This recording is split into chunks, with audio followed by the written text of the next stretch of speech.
Assalamu alaikum, I hope you guys are doing well inshallah. Today we're going to be talking about intermittent fasting. Over the past few years there has been quite a lot of hype surrounding intermittent fasting, with people claiming that it offers many benefits from cell regeneration to improving insulin sensitivity, but mostly people always talk about its fat loss benefits. So today we're going to be talking about whether or not intermittent fasting is superior for fat loss compared to traditional eating patterns. So before we get into that, let's just go over what intermittent fasting is. So essentially what it is fasting for periods of the day and then consuming all of your calories in a specific feeding window. There are many different types of intermittent fasting or many different protocols that people follow. You have 24-hour day fasting, for example. You have something known as alternate day fasting, something called the warrior diet. But the most common one, and the one we're going to be addressing today, is known as the lean gains approach. This was founded by someone called Martin Berkhan. I think that's how you pronounce his name. And what it is that you fast for 16 hours a day and you consume your calories in an 8-hour window. Outside of that window, you can have water, black coffee, green tea, things like this, because they are 0 calories. But as for your actual calories, whether it's from liquid or solids, they can only be consumed within the 8-hour period. An example would be, and something that I actually specifically done some years back, is if you ate from 3 p.m. to 11 p.m. In between those hours, you consume all your calories, and outside, you don't consume anything except for things like water.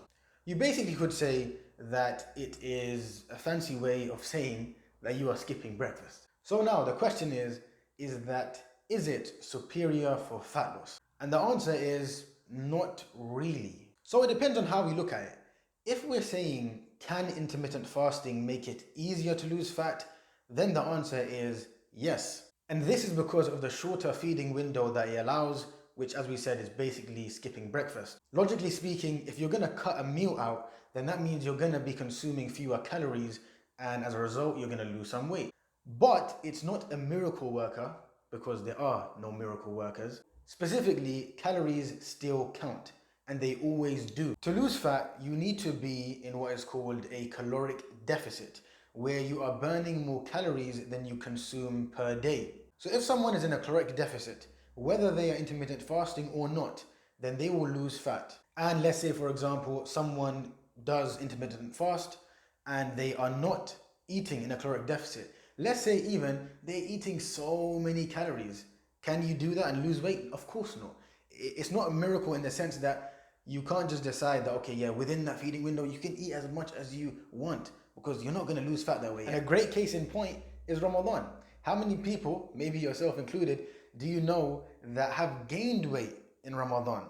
And the reason why some people gain weight in Ramadan is because they eat too many calories. And Ramadan is actually more intense than the lean gains intermittent fasting protocol. Like in London, for example, we usually fast for about maybe 19 hours a day. If someone intermittent fasts, it doesn't mean they can just eat as much as they want within the 8-hour window.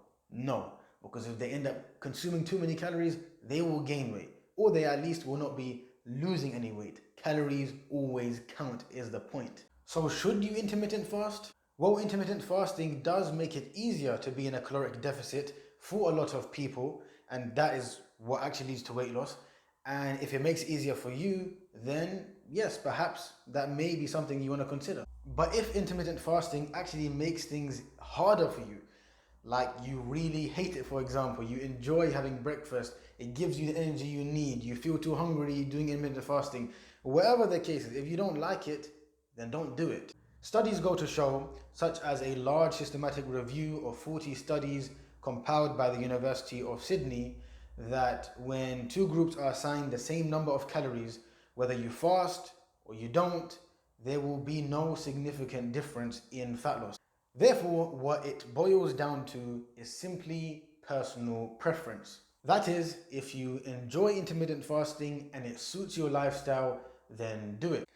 And if not, then don't.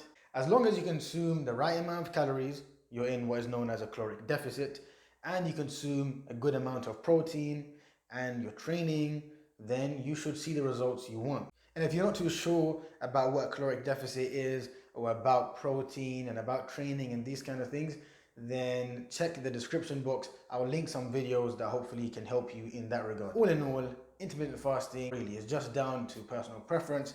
If the video benefited you, then leave a like, subscribe, and share it with anyone that it can also benefit.